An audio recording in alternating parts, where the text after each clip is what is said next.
What's up, YouTube?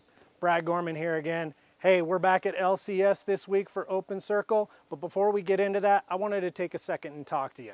For those of you who don't understand how YouTube works, what I need you to do, if you like this video, I need you to click that like button down below. What that does is that tells YouTube that this video is good and that it needs to be shared with other people.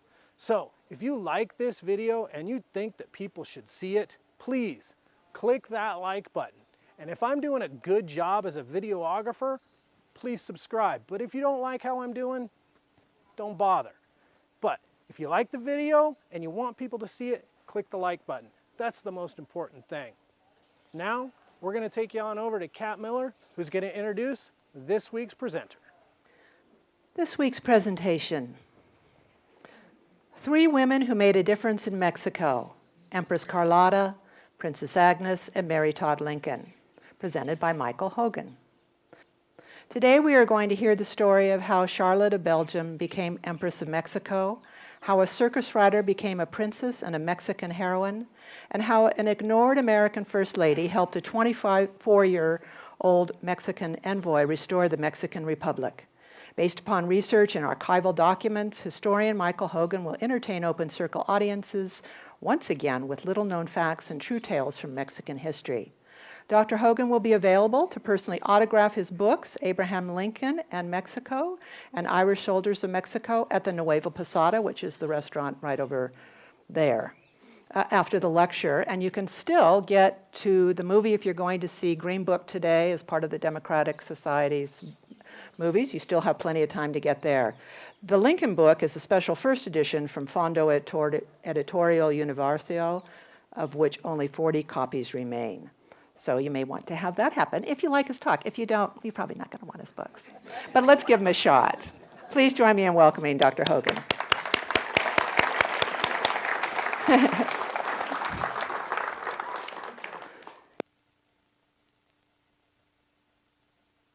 Is this working fine? Okay, good. Yeah, I'd like to, remember W.S. Merwin too.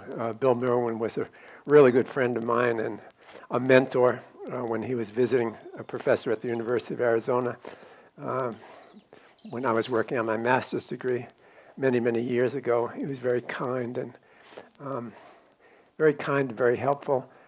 I remember when he visited the first time, they posted a notice that he'd be available from 8 in the morning till 10 for any graduate students or even undergraduates that wanted to talk to him. And people were so intimidated, no one signed up, but I signed up and I got to spend 2 hours with him. We had breakfast together, and so it's a good memory.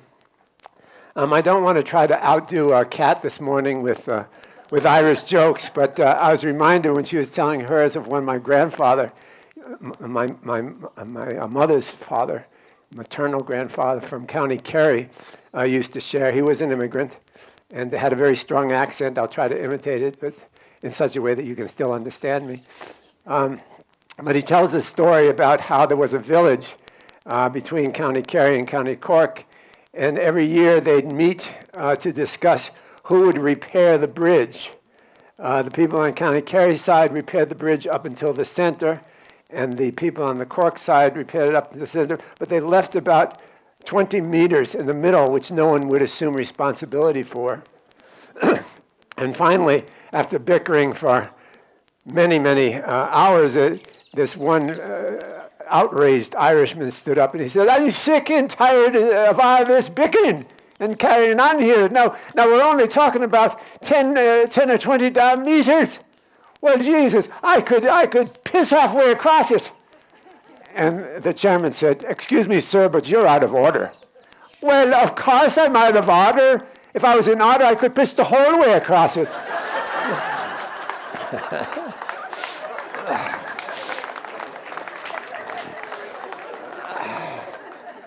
That's especially relevant to those of you who have prostate problems. So. Reminder once again, we'll be at the Nueva Posada to sign books. We only have a few of the Irish Soldiers left, and we have about 30 first editions of Abraham Lincoln left. And signed first editions, I noticed on Amazon the other day, one of them sold for $250. So signed first editions have investment value. For those of you who can't make it, they're also for sale over at Diana Pearl, her shop. And I might mention, too, that Judy King has a new book out. It's called Echoes from the Wall, which is a wonderful book. That's also for sale at Diana Pearl's. Before I begin my talk about free women in Mexico, I'd like to talk a little bit about how life was for middle-class women in the mid to late 1800s. Most people think that marriages were arranged, that women had very little choice in the matter, that it was essentially a male-dominated patriarchal society. But in actuality, that's not quite the case. There's a little more nuance than that. While that might have been true of certain classes, upper class, for example, most middle-class women chose their own husbands. And they did so based usually on whether the man was sober, industrious, and could support them as well as their parents had. It helped if a man had a good personality and was handsome, but those qualities were not the deciding factors. One could fall in love with someone, but if he was a loafer or a drinker or ne'er-do-well, no intelligent middle-class woman would marry him. Most women wanted a man with prospects.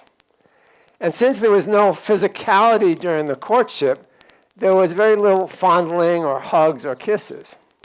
And since boys and girls were educated separately, few had the experience of talking with each other or of communicating innermost thoughts or feelings. As a result, most young women had a girlfriend or confidant. And sometimes this girlfriend was such in a romantic way or even a homoerotic way. And sometimes these relationships extended into their marriages. Now, lest you think I made this up, let me illustrate with a few examples.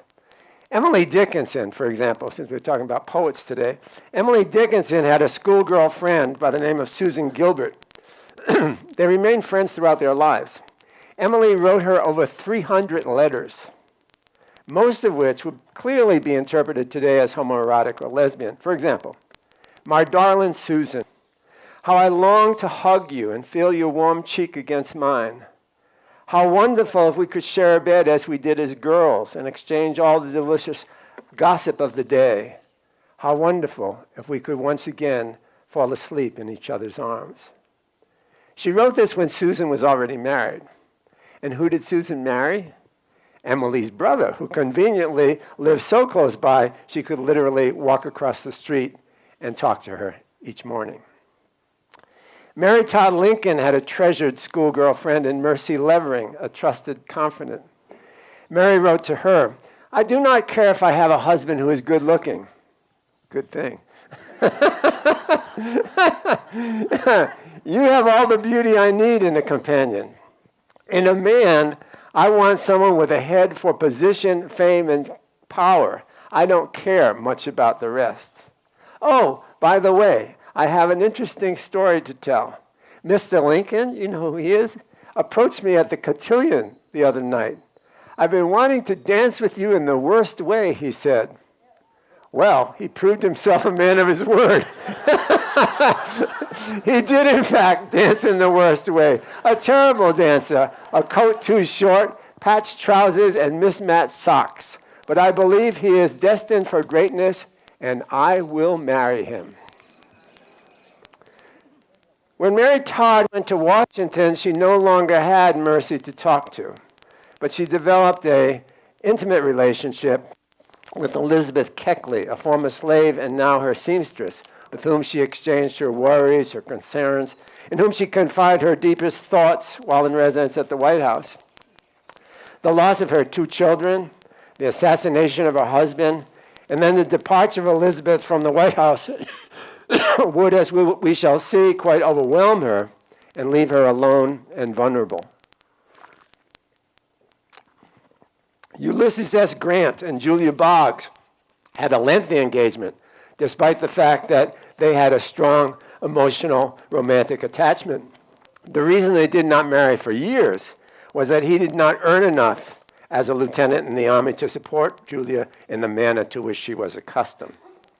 They were first engaged in 1844, and it was not until 1848 that he was making enough money to offer her his hand in marriage. A bachelor of the same period, Joshua Stevens, when asked at 35 why he is still not married, his reply was, "I could find no proper woman who would agree to marry me based on my current prospects and lack of fortune." Even Queen Victoria could not marry Albert, the love of her life, until he had an income voted by Parliament of £30,000 and a title. Finally, as we shall see, society dictated certain roles for women and men which were prescribed and enforced for women by women and for men by men. Role changing was frowned upon, and manly women were held in contempt, as were feminine men. I hope this short introduction will help explain why the three women I'm going to speak of today have been maligned and misunderstood by history, by male historians as well as female historians, and why their contributions have been neglected. This is a story of three women. Although they were born at different times and in places as varied as New England, Western Europe, and Appalachia, they would nevertheless end up making an impact in a land that none of them had ever thought about as young girls, the country of Mexico. They were Mary Todd Lincoln, Princess Charlotte of Belgium, and Agnes Leclerc Joy. If you read about these women at all, it's unlikely you would have learned very much. One of them was considered a hopeless neurotic and compulsive shopper. Another was called hopelessly insane. And the third, wild, reckless, immoral, and unladylike. None were written in any positive context by historians of their day. None were picked by feminists as heroines or models for young women in the 20th century. Yet each of them was in her own way heroic, defiant of contemporary standards, and each of them made a lasting impact on those they touched, on Mexico, and ultimately in the world at large. Now, most historians begin by telling you about the facts and the dates, and then interpreting them for you. Well, good for them. My style is a bit different. I will give you the facts and dates as well. But I'd like to enclose my data points in narratives. So in this history this morning, I'll ask you to sit back and relax and listen to a story. It begins, as all memorable stories do, with once upon a time. Once upon a time, there was a little girl born in Lexington, Kentucky, to a wealthy young couple in December of 1818. Her grandfather was the son of an Irish immigrant. But after 2 generations in America, the family had prospered. Her father was a respected banker and admired in the community. He sent his children to private boarding schools. And he and his wife had several children. The girl in question was number 4, and her name was Mary Todd. When she grew up, she was courted by the famous Senator William O. Douglas, a natural leader and debater, who in fact defeated Abraham Lincoln for the Senate. No one could have guessed that she would abandon this sophisticated statesman who spoke French and had a good education to marry the lanky, self-taught, and somewhat disreputable Lincoln, who as a country lawyer and local politician had few real prospects. Far away in another land, on a lovely night in June 1840, a girl child was born to Leopold, King of the Belgians, and his wife, Louise Marie of Orleans. She too was the 4th child and the only daughter. And her earliest home was the castle of Laeken in the beautiful forested countryside near Brussels. She too had a good education, spoke French as well as German, read widely in history and the classics. She would marry at a very young age to the Archduke of Austria, and that decision would lead her on a path to both great heights and great horror. Her name was Princess Charlotte of Belgium. And finally, there comes a quite ordinary girl, of no great promise or lineage at all. Born into a middle-class family in December, Christmas Day, in fact, 1844, the daughter of an Army officer, this child was raised with a love of horses and adventure. Her father had always wanted a boy, and he raised her up in that fashion, giving her freedom to roam the countryside of Vermont on her own, to ride horses bareback, and enjoy the great outdoors. Her name was Agnes Leclerc Joy, and she would grow up to be a fearless equestrian, a circus performer, and even more unlikely, would marry a Prussian prince, Felix Slam, and become the first American princess. She was described by contemporaries as red-headed, feisty, and self-willed. And many women, including Mary Todd Lincoln, would call her shameless. Like most Americans, Mary Todd knew nothing about Mexico, but she would learn soon enough. After marrying Abraham Lincoln, whom she helped transform from an awkward, lanky, and bucolic local politician into a national figure, she learned her first lesson. It was Mary, by the way, who encouraged him to wear a three-piece black suit, to wear a stove-type hat to increase his 6'4" stature. She who suggested he speak more formally and less off the cuff and more grammatically in public. His maiden speech in Congress, however, was a shock to the nation. When President Polk declared war on Mexico, saying Mexicans had shed the first blood on American soil, Lincoln called the president a liar. And he said the war was unconstitutional. And he said the first blood shed was Mexican blood, and it was shed on Mexican soil. And he challenged the president to show him the spot on the map where American blood was shed. Show me the spot, he repeated again and again. The newspapers called him Spotty Lincoln. His law partner, William Herndon, said he was ruining his political career. But Mary disagreed, and she encouraged Lincoln to continue to support Mexico, much to the chagrin of Herndon, as well as to the future Secretary of State, William Seward, who never forgave Mary for her interference and would become her chief critic in later years. 6 years later, 1861, Lincoln was elected president despite his support of Mexico, and the first foreign dignitary to visit him in Springfield, Illinois, was Matias Romero, the Mexican ambassador. Mary cooked him dinner, watched him play with the family dog Fido, a yellow lab, and began a friendship with him that would last a lifetime. When the Civil War broke out, things in Washington grew tense. Meanwhile, in Mexico, the French, taking advantage of the U.S. preoccupation, invaded Mexico with the intent of establishing an empire in Latin America.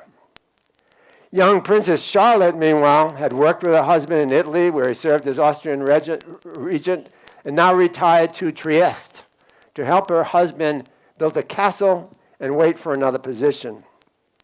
There he was approached by Mexican conservatives and by Napoleon's representatives and asked to become the new emperor of Mexico, which had been conquered by the French army. Charlotte, bored by inaction and wanting a title of her own in keeping with her family's royal lineage, encouraged him to accept. He would become Emperor Maximilian I, and Charlotte would become Empress Carlota of Mexico. They would move into the castle of Chapultepec. She would buy the furnishings, design the gardens, and make it one of the most lavish domiciles in the New World. She would also be in charge of the day-to-day operations of the government when Maximilian was visiting the more remote states, such as Chiapas, or climbing the pyramids at Teotihuacan. She was, in fact, the regent of Mexico during these times and accomplished many changes in the government, including a living wage proposal for all peons, schools for indigenous children, correspondence with the French government, changes to the infrastructure of Mexico, improvements to the castle of Chapultepec and its surrounding gardens. Maximilian wrote a friend, "Charlotte should have been born a man. She beats the drum, I merely twirl the baton." Now, Agnes Leclerc, the young girl from Vermont, now Princess Agnes, from her marriage to Prince Felix of Prussia, went to work using her charm and her father's military connections in Washington to ensure that her husband would have an active command. He was given the rank of captain and placed in charge of a unit which saw action in several battles. He distinguished himself as a leader. Meanwhile, Agnes was active in administrative duties to help the medical corps, getting bandages and supplies and medicines to the front. She even badgered Ulysses S. Grant, when supplies were delayed and soldiers in field hospitals were suffering. Once, after a terrible battle, she ordered her husband to strip off his white shirt so she could rip it up for bandages for the men. She was a determined, resourceful, and committed young lady. But she also had a lighter side. When Lincoln was touring the Union camps in Falmouth, Virginia, the then 18-year-old princess saw him and remarked to General Daniel Sickles, "General, he's a dear good man, kind of homely, but nevertheless, we would want to kiss him. Would that do any harm?" General Sickles thought she was joking and made no comment. However, that evening, when Lincoln appeared at dinner in the general's headquarters, she and some of the other nurses surrounded the president. Then Agnes stepped boldly forward, according to reports, and kissed him once on each cheek and the third time on the lips. Lincoln, looking both helpless and confused, laughed and seemed touched by this public expression of admiration. Mrs. Lincoln, however, who had stayed behind at Joseph Hooker's headquarters for the Army of the Potomac and was not present, when word of the episode got back to her, she was not amused. According to a female correspondent, Miss Julia Butterfield, the President and Mary Todd Lincoln could be heard fighting in their room later that evening. According to Mrs. Butterfield, the President pleaded with her, "But mother, hear me. Don't mother me, you and that hussy. And as for General Sickles, he will hear what I think of him and his so-called lady guests. It was well for him I was not there." Excuse me.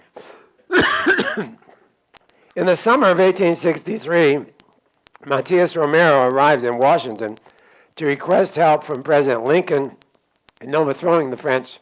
I have some more, thanks. Thank you. In overthrowing the French and restoring the Mexican Republic. He could not have arrived at the worst time. The South had advanced into Pennsylvania. The Battle of Gettysburg was raging.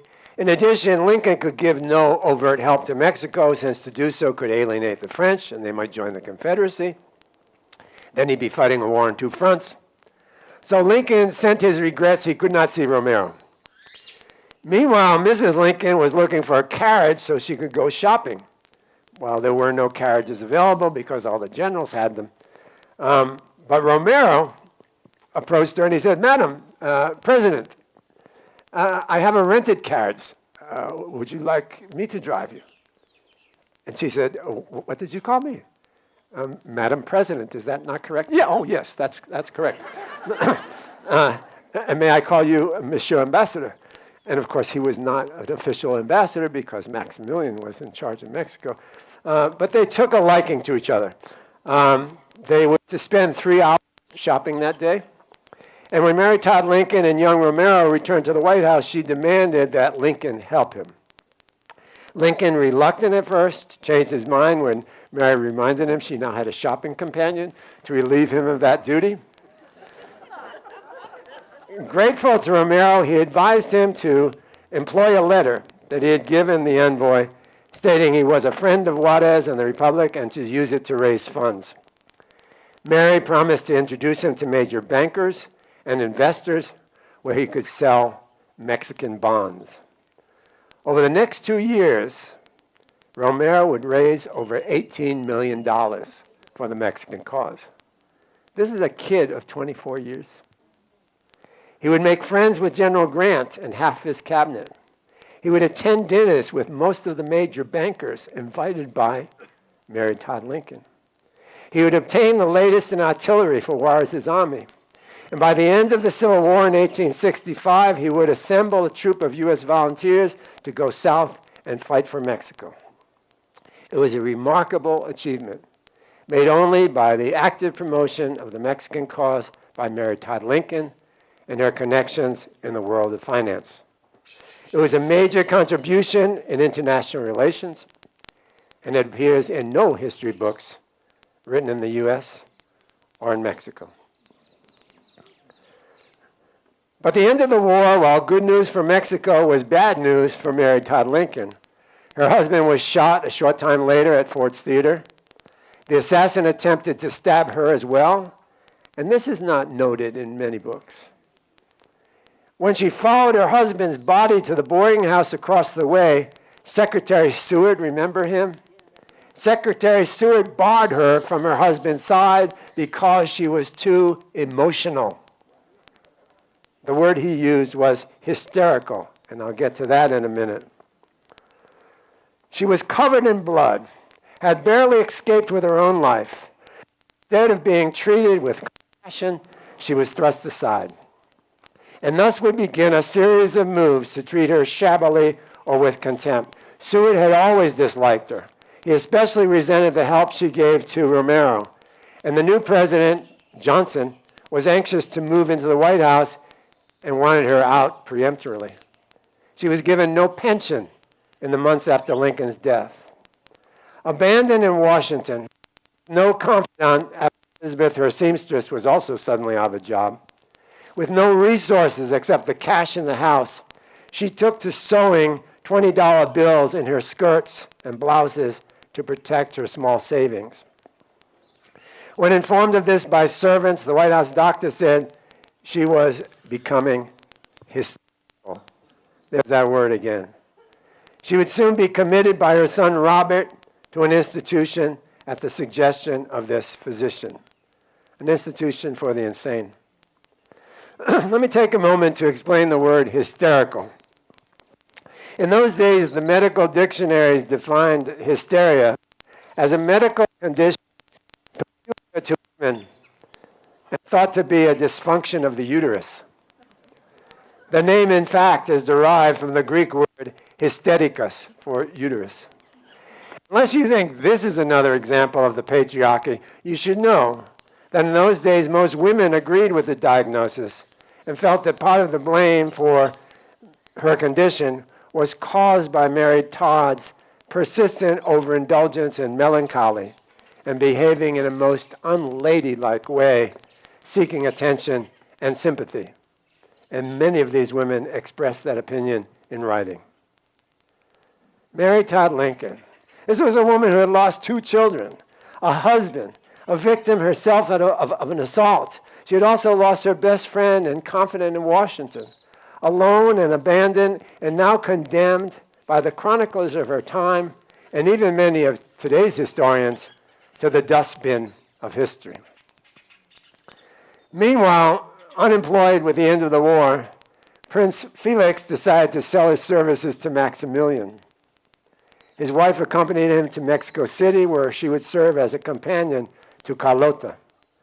But already the end of the French Empire was in sight.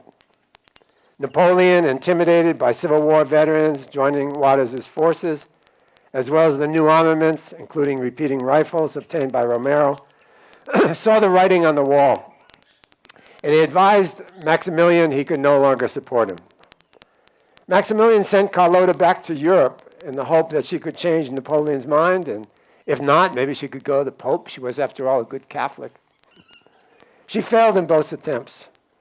Although she refused to leave the papal residence until she had made her case, which resulted in her being the first and only woman ever to spend the night in the inner chambers of the Vatican.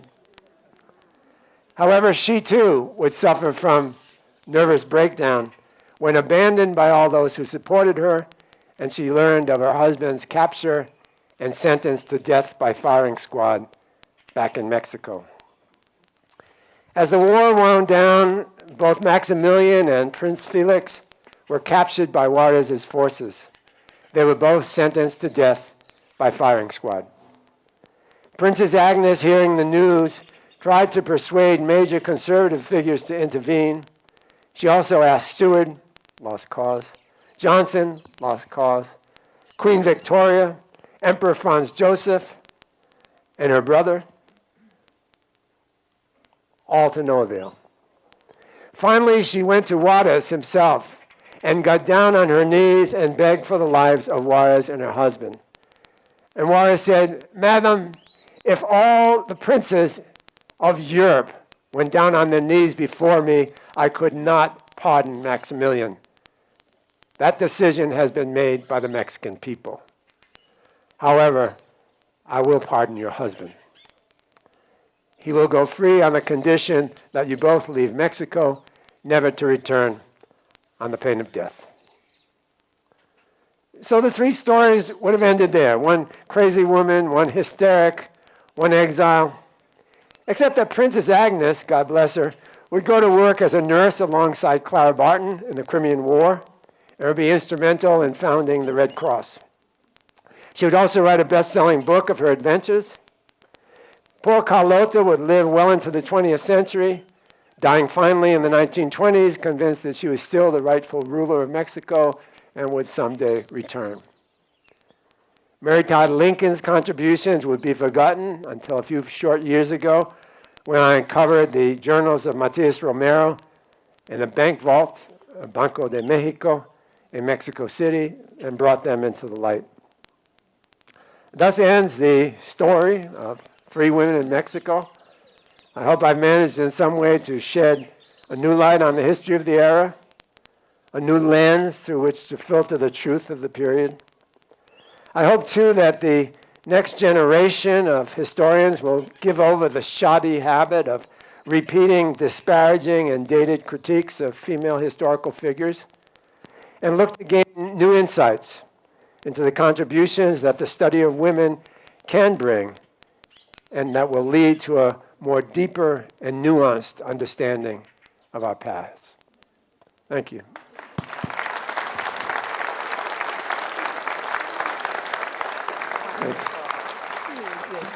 Thank you.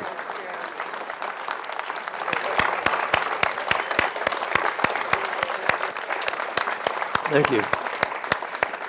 So if you'd like to ask a question, you can do so. And how you do it is you raise your hand. A mic will be brought to you. You stand up. You hold the mic incredibly close to your mouth, or the person who brings it to you gets rude and starts moving it around for you. So don't do that. Don't allow them to do that. And if you could make it a question versus a commentary, we'd much appreciate it so we can learn more from Dr. Hogan. Thank you. Thank you so much. That was very interesting. Thank I you. wondered if one of the resources that you ran across was the book written by Elizabeth Keckley. Yes, of course I read Could that. you comment on that? Uh-huh. One of the things that I particularly liked about it was that you got an idea of the things that Lincoln said to this woman who was his slave. It was like everyday conversation. Yeah, I think, Elizabeth Keckley, although she was a former slave, was taken into the family and became like a family member. She was privy to almost all the intimacies that Mrs. Lincoln had. That's why it was so devastating when she lost her job. And of course, Mary Todd, not only was kicked out of the White House, but lost, her confidant. And it was really, a member of the family for her. And she wrote a book. Yeah, she wrote a book. I mean, she was extremely intelligent and literate. Yeah. We have down here in the front and in the back. Okay, Phil, I'm following you. No, you'll need to wait, please. It'll get to you. Good morning. Good morning. I was fortunate enough to buy your book last year at La Posada, and I couldn't put it down. I found it fascinating and told all my friends they had to read it, but I would never lend it out. I was afraid I wouldn't get it back. And I also read your book, The Irish Soldiers in Mexico. And so thank you so much for writing those books. Oh, thank you. Thank Now you. that kind of commentary we can take. Please stand up. Just a real quick question. Did either Can you hold your mic a little bit closer? Carlota or Agnes have any children? Did either Carlota or Agnes have children? Agnes did not. Some historians believe that Carlota did have an illegitimate child with an officer from the French army, but that hasn't been definitively proven. Okay, if you can stand up, please. Yeah. Thank you. Can you tell us a little bit about Matias Romero and how he fared during the Porfiriato? Yeah, amazing young man. He was, first of all, in 1861, he was chargé d'affaires from the consulate from the embassy in Mexico to Washington. And then, of course, when Maximilian took over, he had no portfolio at all. He was persona non grata. But he visited Lincoln, and Lincoln, thanks to Mary Todd, kind of ignored that and made him like an honorary ambassador. So he was in and out of the White House all the time, also talking to senators and congressmen, and also talking to people on Lincoln's staff. And then after the war, he actually became, in 1867, he actually became ambassador to the United States officially. Subsequent to that, he was Secretary of Hacienda, which is essentially Secretary of the Treasury, because he was a brilliant guy. He also wrote about 20 books on everything, from how to grow coffee to how to manage finances in the government. So when Porfirio Diaz became president, he appointed him as well as Secretary of Hacienda. And in those days, well, also today, well, I don't know if today, but in those days, the Secretary of Hacienda was also the Gobernador del Banco de Mexico, which is why all his documents, no one had found them because they weren't in the National Archives. They were in a safe in the Banco de Mexico, in the archives there, which is where I found them. So he had a very successful career. A really interesting story is, I don't know if you know about U.S. Grant and his memoirs, but U.S. Grant got cancer in late life. He had lung cancer. He was a smoker, and he was dying. And he couldn't pay his rent. He was swindled by U.S. investors who promised him double his profits, but he was swindled, and he couldn't even afford to pay his rent. And when Matias Romero found out about this, he sent a check to Grant's wife to pay the rent for the next 6 months. During those 6 months, Lincoln wrote his memoirs. And his memoirs, as you know, were taken up by Mark Twain and promoted by veterans of the Civil War and made over $400,000. It was a bestseller. So he left his wife comfortable, but only because he was allowed to live those last 6 months in some kind of comfort, but thanks to a loan by Matias Romero, which Mrs. Grant later paid back, by the way. Yeah. Yep. If you'd prefer to stay seated, Thank please you for feel your welcome. presentation. I'm curious about one thing. In Lincoln's support of Mexican independence, did he ever invoke the Monroe Doctrine? Yes, but not specifically. He said, and I don't have the exact quote here, but he sent a message to Congress in 1863, sometime after the Emancipation Proclamation.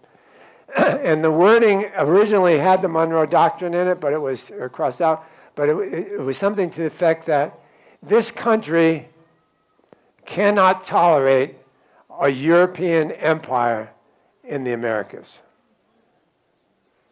But he didn't say what he would do, or didn't say what would happen as a result. After the war ended in 1865, then Seward was very adamant about, yes, we are invoking the Monroe Doctrine. But they didn't invoke the Monroe Doctrine specifically during the Civil War because they were afraid of alienating the French, and the French could have joined the Confederacy, and then the Union would have been defeated. Okay, here in the I was interested in what you mentioned about Emily Dickinson. Mm-hmm. I never heard that before. She's usually portrayed as a recluse. yeah. Is that general knowledge, or is that a new information? It's fairly new. If you Google it, the letters of Emily Dickinson, I think it just came out like 6 months ago, or fairly recently. because when I was researching for this speech, I wanted to include a few details, and I found that when I was researching, not only about her friend, but the letters had finally been collected. I don't know if you know this, but during her lifetime, only I think 5 or 6 of her poems were actually published, and the ones that were published, she used slant rhyme, which is kind of off rhyme. Poems are sometimes difficult to understand, and she wrote thousands, but only 5 or 6 were published. And the ones that were published, it's kind of interesting. They don't scan, they're not iambic pentameter or anything like that.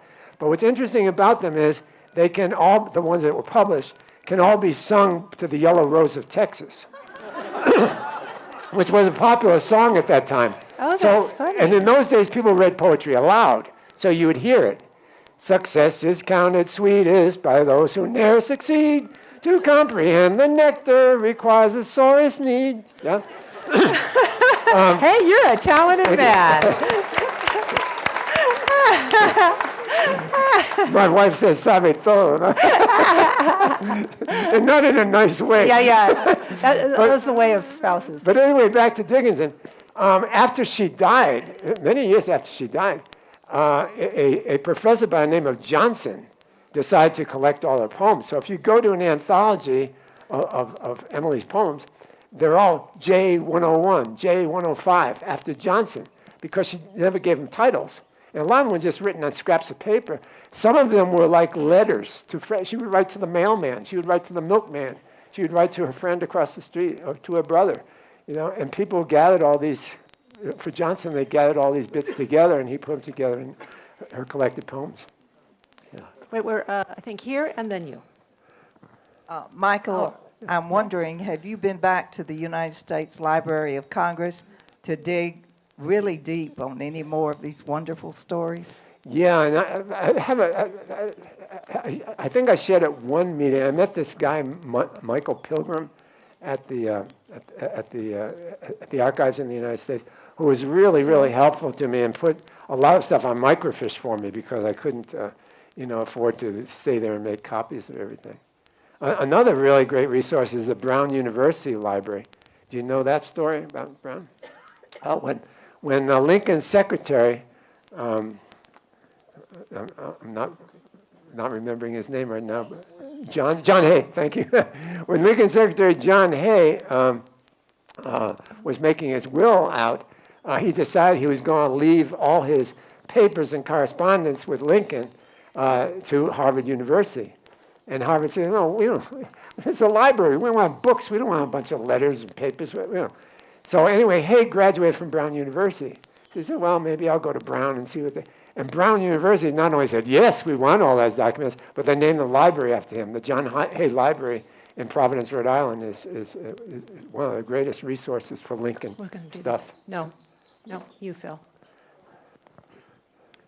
Gracias, Michael. You're a rock star for me. Yeah. I'm your biggest fan. Anyway, I wanted to ask you about... if you can hold your mic out I a wanted little. to ask you about the fact that Maximiliano and Carlota actually adopted the grandchild, I believe, of Agustín de Iturbide. Mm-hmm. And I heard somewhere that there is a man in Australia, believe it or not, that can claim the throne of Mexico since Maximilian, adopted this child who was also Agustín to be his heir, right? Yeah, that's true. Maximilian... Did you want that repeated a little bit for you? It was hard to hear. The question was, did Maximilian adopt the child of Agustín Iturbide, the grandchild of Agustín Iturbide, the former, the first emperor of Mexico? And yes, he did adopt that child. And his intention was that he would pass the throne on because he and Charlotte had no children. It's believed that Maximilian had venereal disease, and so that he and Charlotte did not have sex. They slept in separate beds. But at any rate, yeah, he did adopt, and supposedly there is an offspring of that child that is the heir apparent to the throne of Mexico. Yeah. Okay, that's it for questions today, but I want to point out one thing that you did slip into your talk, but is so valuable and important, and your whole life could be that one thing, is uncovering the documents that you did. Where did you, in Mexico City? In Mexico City. Yeah, I mean, Banco de thank you Mexico. so much for Thank you. changing history. Thank you. Thank you. Thanks, everybody. Remember, if you want some of his books, you want him to sign, you go to the Nueva Posada, and then if you want, you go to the movie. You do whatever the heck you want, actually. But please, right now, just do what I tell you, which is please stack your chairs, pick up your coffee cups and all your stuff around you, and take your conversation outside as soon as possible. Thank you so much.